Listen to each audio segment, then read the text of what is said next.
We lived happily during the war. And when they bombed other people's houses, we protested, but not enough. We opposed them, but not enough. I was in my bed. Around my bed, America was falling. Invisible house by invisible house by invisible house. I took a chair outside and watched the sun. In the 6th month of a disastrous reign in the house of money, in the street of money, in the city of money, in the country of money, our great country of money, we, forgive us, lived happily during the war.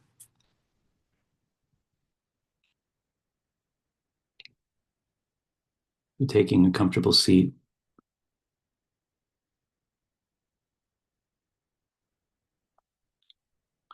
And just feeling yourself falling back into place with your hands facing up on your lap.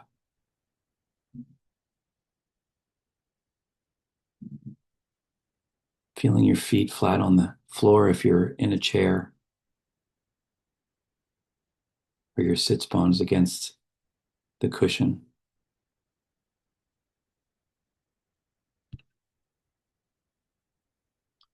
Feeling your life entering your life again.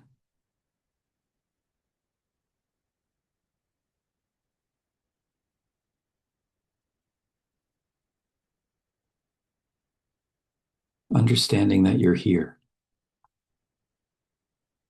Letting the muscles relax in your face, around the eyes, the cheekbones, the back of the neck.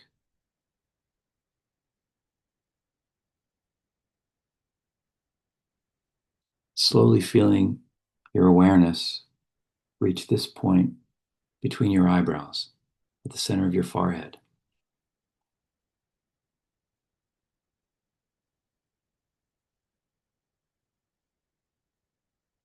And then letting your shoulders relax and fall.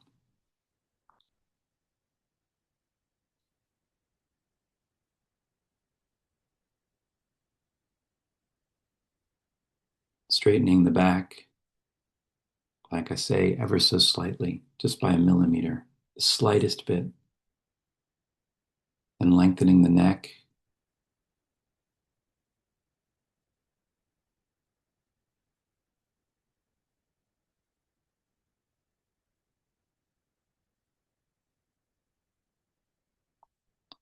In readings of the Noble Eightfold Path, it said that the nobleness is the individual who practices it. It's not the path itself that's noble, but the one who walks it. And this posture sort of lends itself to a nobility that we're not used to.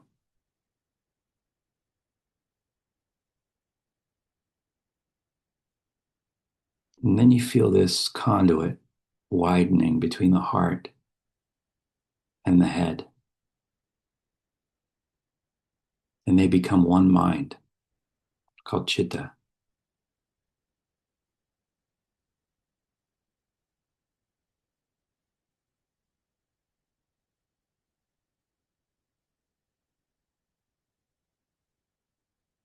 And every breath is a translation of just thank you, thank you.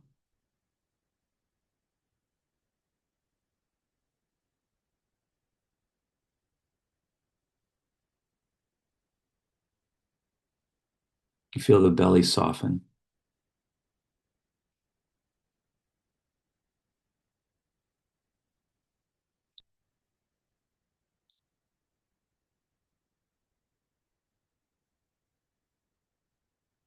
And then breathing in, you might breathe in the suffering of someone near you.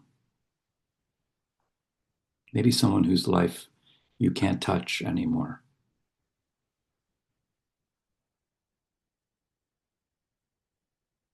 Someone who is gone in the various ways that people can be gone.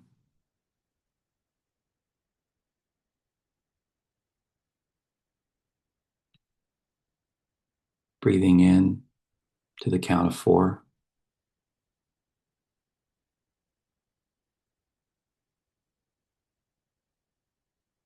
You share in their suffering. You acknowledge their suffering. The little pause at the top. And then in that alchemy that we talk about, you're transmuting that suffering into compassion and breathing out to the count of 5.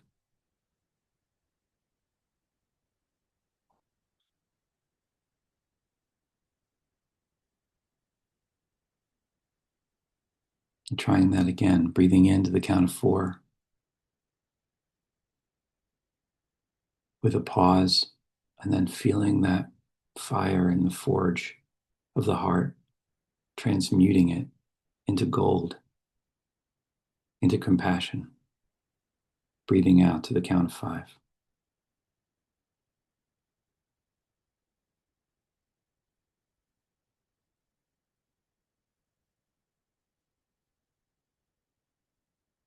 You might do the same for someone you've never met,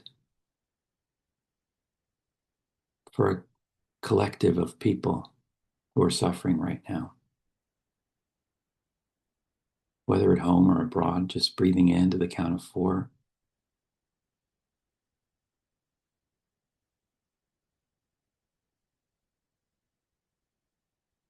Feeling their suffering, acknowledging their suffering.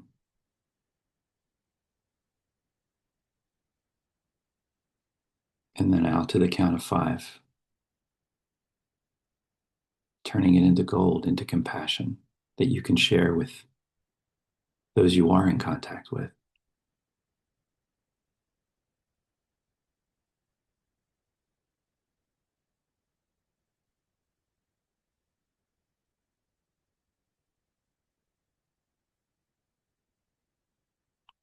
And then widening it, breathing into the count of 4, and feeling and acknowledging the suffering of humanity collectively.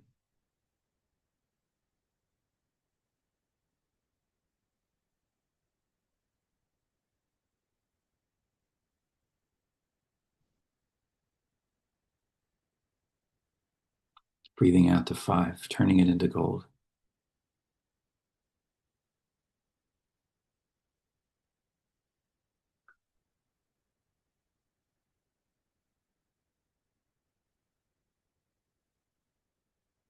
And maybe the hardest and the most important is breathing in your own suffering,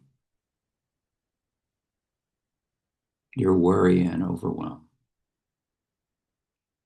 your sadness,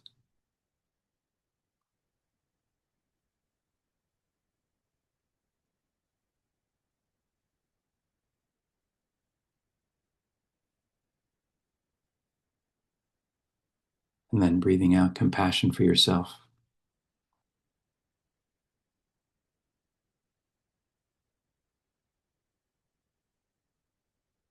Breathing in your own suffering like a saint in a holy fire, where all the not real parts burn away. And what's left is this eternal part, this desire to be.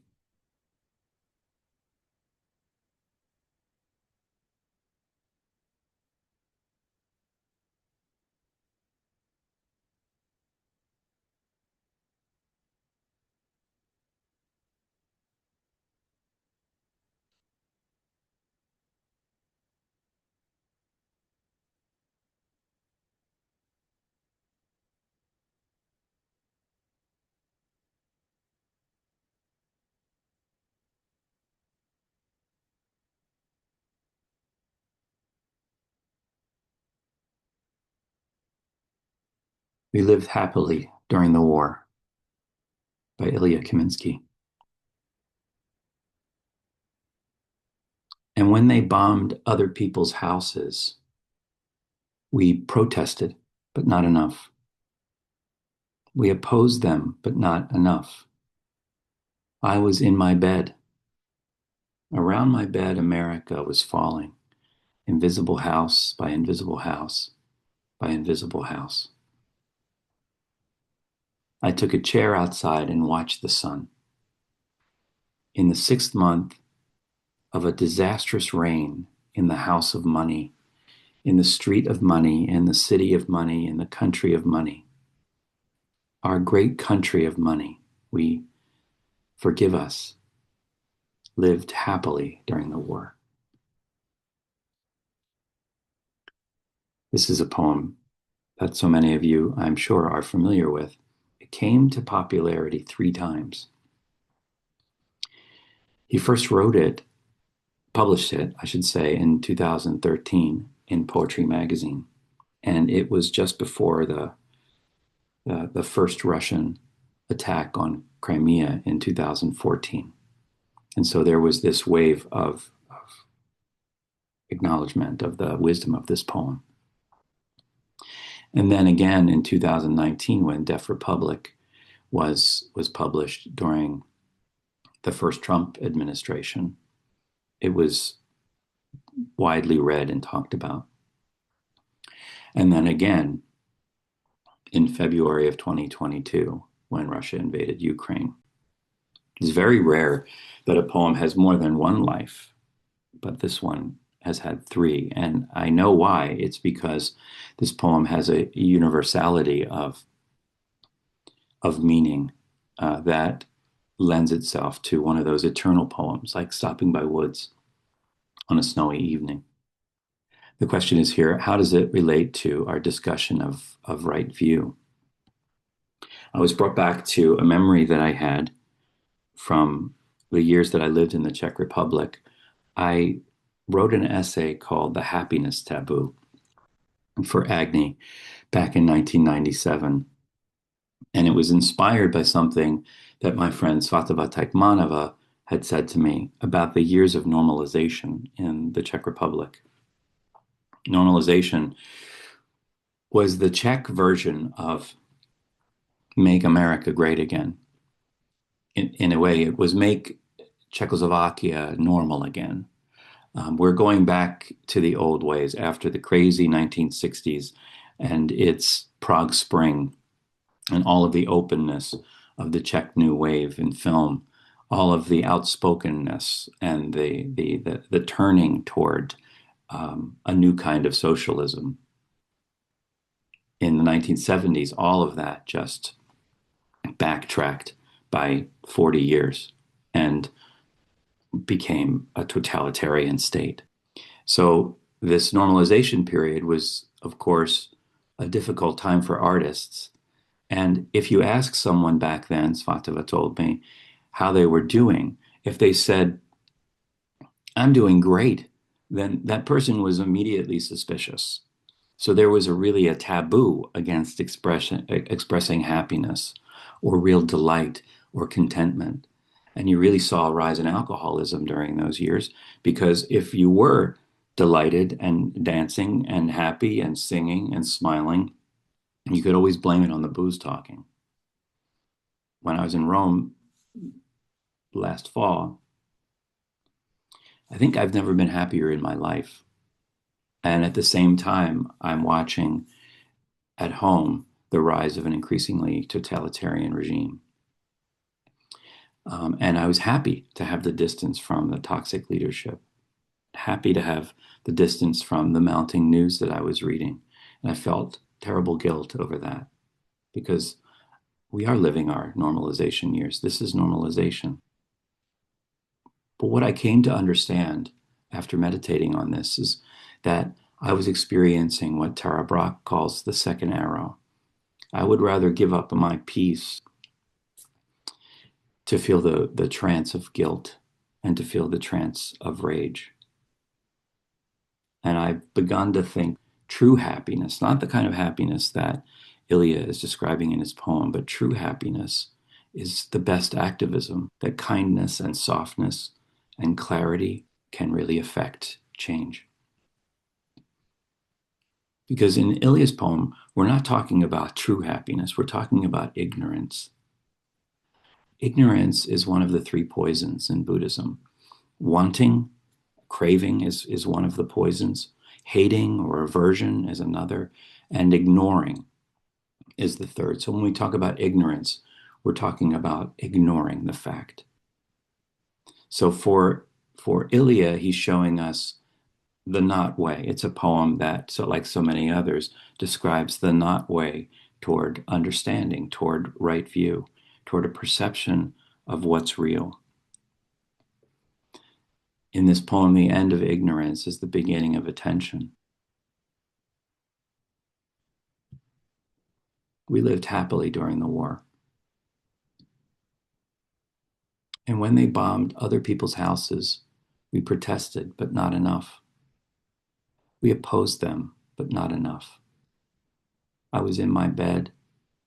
Around my bed, America was falling, invisible house by invisible house by invisible house. I took a chair outside and watched the sun. In the 6th month of a disastrous reign in the house of money, in the street of money, in the city of money, in the country of money, our great country of money, we, forgive us, lived happily during the war.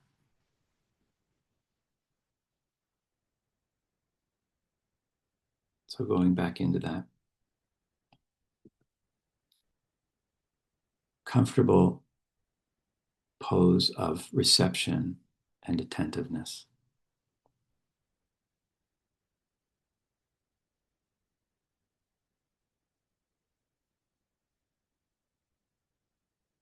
Your hands facing up on your lap.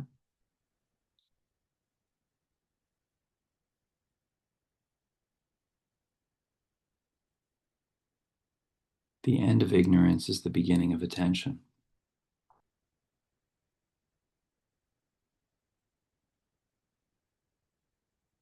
What I say to the poets that I teach is that attention in all its forms is an act of love.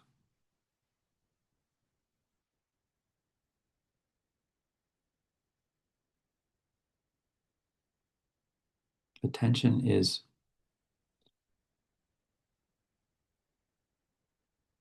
your desire to acknowledge another's desire to be,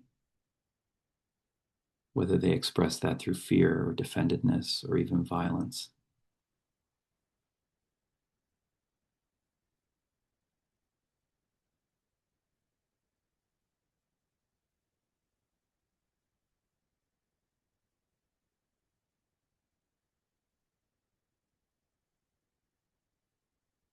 Attention is related to right view, which wants to ask, am I so sure about what I think, about what I believe, what I know to be true?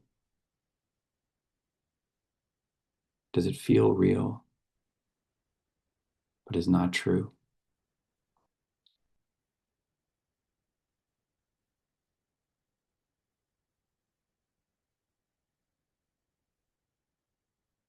Attention obliterates ignorance.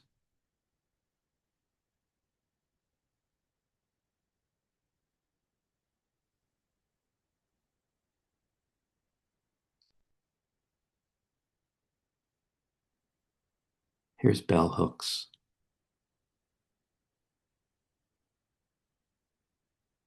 I'm so moved often when I think of the civil rights movement because I see it as a great movement for social justice that was rooted in love and that politicized the notion of love, that said, real love will change you.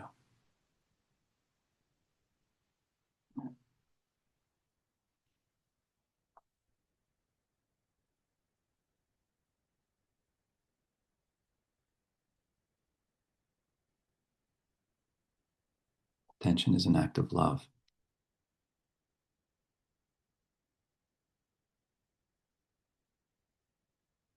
Attention doesn't have to change the world.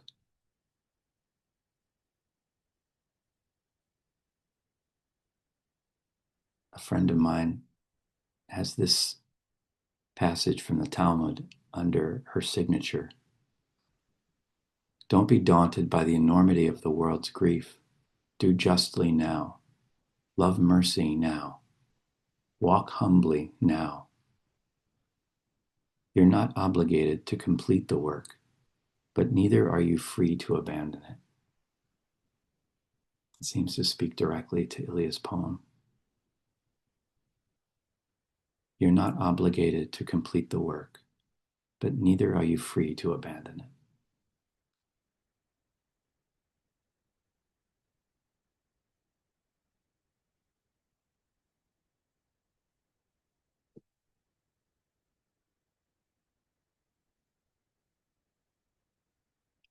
Returning to that pose of receptivity, straightening the back ever so slightly, lengthening the neck.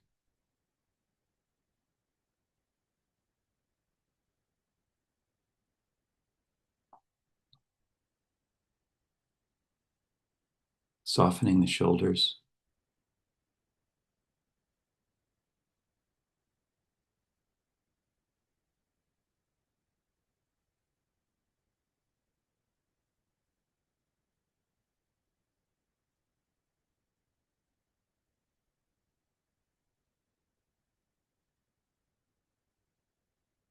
Breathing into the count of 4.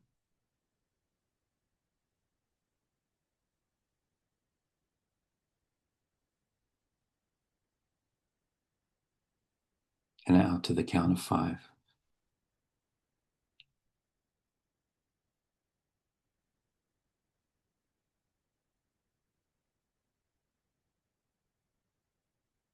This poem asks that we move from confusion to openness.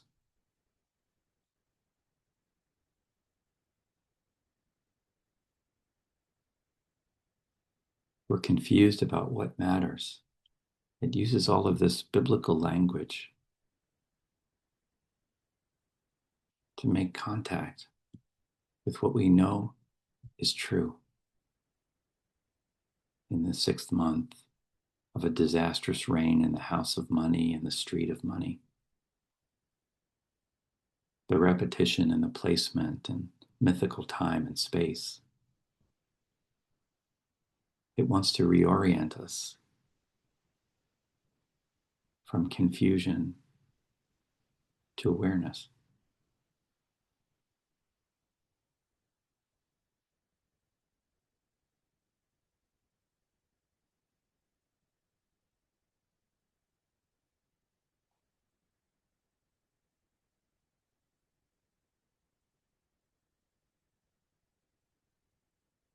Then it opens us up.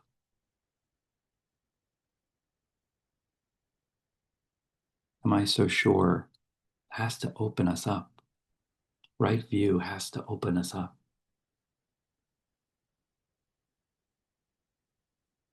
It has to say, can you sit with not knowing?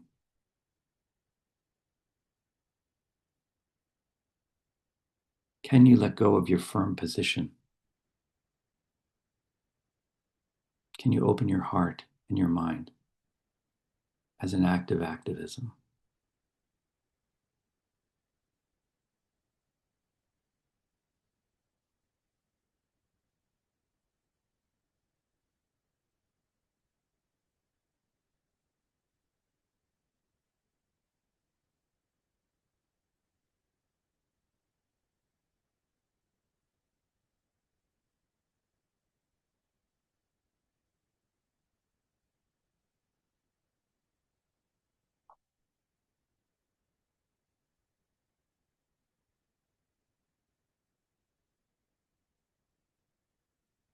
When we really sit in that space between, completely open, letting go of our surenesses, can receive the awe.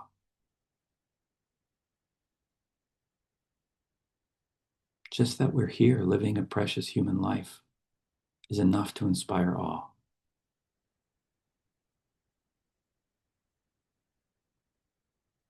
We remember that amidst all of this falling down, there's a lot of standing up, people showing up for others, people who are sick showing up for their own bodies, people showing up for children as protectors.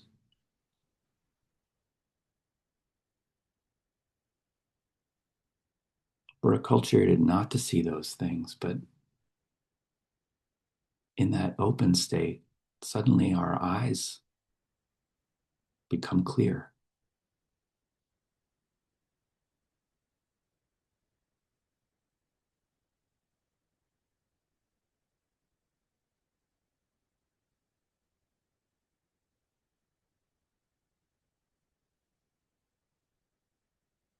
Forgive me, I didn't know, is an eye becoming clear. And from there, you reach a state of grace, however you define it in your practice or your religion, a state of passive reception. But you have to allow it, you have to let it in.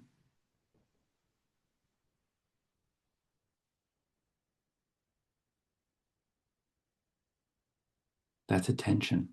Attention is love, attention is grace.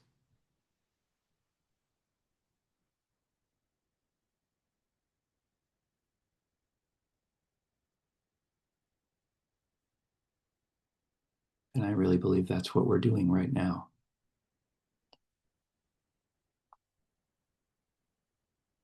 We lived happily during the war.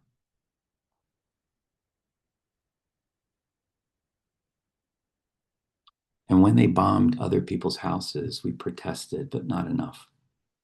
We opposed them, but not enough. I was in my bed.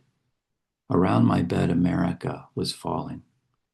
Invisible house by invisible house by invisible house. I took a chair outside and watched the sun. In the 6th month of a disastrous reign in the house of money, in the street of money, in the city of money, in the country of money, our great country of money, we, forgive us, lived happily during the war.